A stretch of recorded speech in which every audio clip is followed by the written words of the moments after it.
పెళ్ళైనా పండగైనా వేడుక ఏదైనా పట్టుచీరల ప్రత్యేక వేదిక వారాహి సిల్క్స్. కాంగ్రెస్ ఖాతాలోకి జనగామ తొర్రూరు మున్సిపాలిటీలు లక్కీ డ్రా కాంగ్రెస్ ను వరించింది. ఈ మున్సిపాలిటీలో జనగామ మున్సిపల్ చైర్పర్సన్ గా బాలామణి, వైస్ చైర్మన్ గా కాంగ్రెస్ కౌన్సిలర్ రామచంద్రం ఎంపికయ్యారు. తొర్రూరు మున్సిపల్ చైర్మన్ గా శ్రవణ్ ఎన్నిక జరిగింది. ఇక డ్రా ద్వారా చైర్పర్సన్ ను ప్రకటించారు అధికారులు. ఈ విధంగా కూడా ఈ రెండు మున్సిపాలిటీలో కూడా కాంగ్రెస్ కైవసం చేసుకుంది. రెండు మున్సిపాలిటీలను, జనగామని, తొర్రూరుని.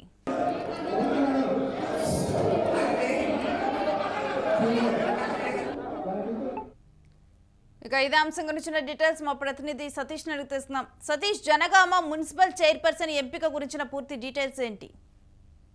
ముఖ్యంగా ఏదైతే జనగామ అలాగే తొర్రూరు రెండు మున్సిపాలిటీలకు సంబంధించి కూడా హస్త పార్టీకి సంబంధించినటువంటి అభ్యర్థులు చైర్మన్లుగా ఎంపికయ్యారు. ముఖ్యంగా నిన్న ఉద్రిక్తతల నడుమ నిన్న క్యాన్సిల్ చేసి ఈ రోజుకి వాయిదా వేశారు. ఈ రోజు కూడా పెద్ద ఎత్తున జనగామలో అలాగే ఇటు తొర్రూరులో కూడా సేమ్ అదే పరిస్థితి ఉంది. తీవ్ర ఉద్రిక్తతల నడుమ కూడా మొత్తం కూడా ఈ ఎన్నిక అనేది జరిగింది. సో అందరూ కూడా చేతులెత్తి మరి ఏదైతే బలాలను చూపించారు. ముఖ్యంగా జనగామకు వస్తే మొత్తం 30 వార్డులు ఉన్నాయి. 30 వార్డులలో బీఆర్ఎస్ 13 వార్డులు అలాగే కాంగ్రెస్ 12 వార్డులు గెలిచింది. ఇండిపెండెంట్లు 5 ఉన్నారు. ఆ 5 ఇండిపెండెంట్లో దాదాపు ఒక 2 బీఆర్ఎస్కు వెళ్ళారు. సో కాంగ్రెస్కు ఒక 3 వచ్చారు. మొత్తం కూడా ఈక్వల్ అయింది. ఈక్వల్ అయిన తరంలో అక్కడ ఎక్స్ఫీషియల్ ఓటు ఏదైతే పల్లా రాజేశ్వర్ రెడ్డి అటు బీఆర్ఎస్ తరఫున ఈ ఓటును వినియోగించుకున్నారు.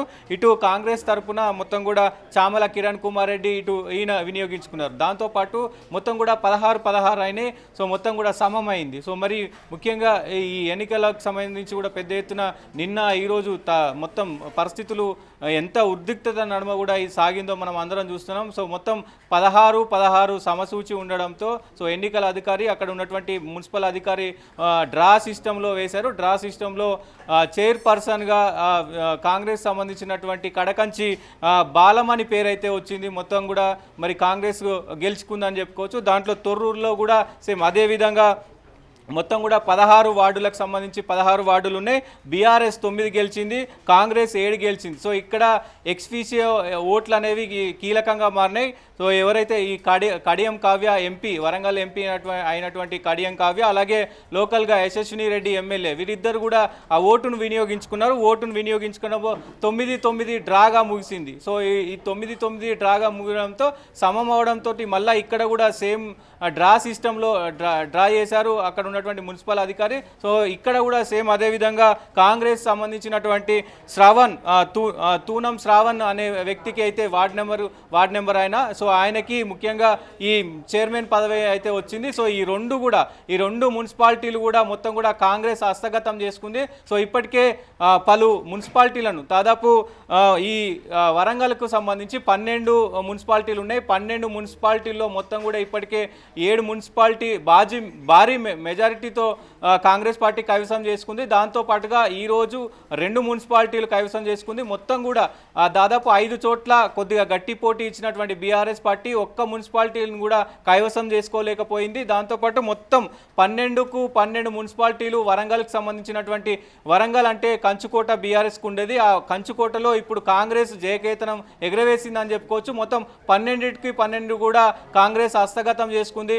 కీలకంగా వ్యవహరించారు ఇక్కడ దీనికి సంబంధించి ఇక్కడ ఎవరైతే చామల కిరణ్ కుమార్ రెడ్డి ఇక్కడ కీలకంగా వ్యవహరించారు. ఇక్కడ ఏదైతే యశస్విని రెడ్డి పాలకుర్తి ఎమ్మెల్యే యశస్విని రెడ్డి కూడా ఇక్కడ తొర్రూరుకు సంబంధించి కీలకంగా వ్యవహరించారు. ఎందుకంటే సుదీర్ఘ అనుభవం ఉన్నటువంటి మాజీ మంత్రి ఉన్నాడు. ఇక్కడ కూడా పల్లా రాజేశ్వర్ రెడ్డి కూడా చాలా బలవంతుడు, బీఆర్ఎస్లో ఎమ్మెల్యేగా ఉన్నాడు. సో మొత్తం కూడా కాంగ్రెస్ వాళ్ళు పెద్ద ఎత్తున వాళ్ళ రాజకీయాలు పటిష్టంగా ఈ క్యాంపులు కావచ్చు ఇవన్నీ కూడా చేసి మొత్తానికి ఏదేమైనప్పటికీ ఒక ప్రజాస్వామ్యబద్ధంగా లాటరీ సిస్టంలోని భాగంగానే ఈ 2 సీట్లు కూడా కాంగ్రెస్ హస్తగతమైనాయి. సో ముఖ్యంగా మొత్తం ఓవరాల్గా కూడా కాంగ్రెస్కే మెజారిటీ వచ్చే అవకాశం వచ్చింది కూడా. సో ముఖ్యం వరంగల్ మొత్తం కూడా క్లీన్ స్వీప్ చేసేది. వరంగల్లో మొత్తం కూడా కాంగ్రెస్ మున్సిపాలిటీలు మొత్తం కూడా కాంగ్రెస్ పార్టీ కైవసం చేసుకున్న పరిస్థితి అయితే కనబడతా ఉంది. ఇంకా మరొకటి అంటే తొర్రూరు చైర్మన్గా శ్రవణ్ ఎంపికయ్యారు. ఇక్కడ పూర్తిగా కూడా అంటే బీఆర్ఎస్కి, కాంగ్రెస్కి, ఇండిపెండెన్స్కి ఎన్ని సీట్లు రావటం జరిగింది ఏంటి ఇక్కడ మొత్తం కూడా ఉన్నది ఇక్కడ దాదాపు 16 వార్డులు ఉన్నాయి. 16 వార్డుల్లో బీఆర్ఎస్కి 9 వచ్చినాయి, ఇక్కడ మరి కాంగ్రెస్కి 7 వచ్చినాయి. సో మొత్తం ఈ ఇండిపెండెంట్లకు సంబంధించి కూడా మరి ఇక్కడ ఉన్నాయి, ఎక్స్ అఫీషియల్ ఓటు ఉంది కదా, సో అవి ఇక్కడ ఎంపీ అలాగే అక్కడ లోకల్గా ఉన్నట్టు ఎమ్మెల్యే ఇద్దరు కలిసి వినియోగించుకున్నారు కాబట్టి సో అక్కడ దాదాపు మొత్తం కూడా సమమైంది.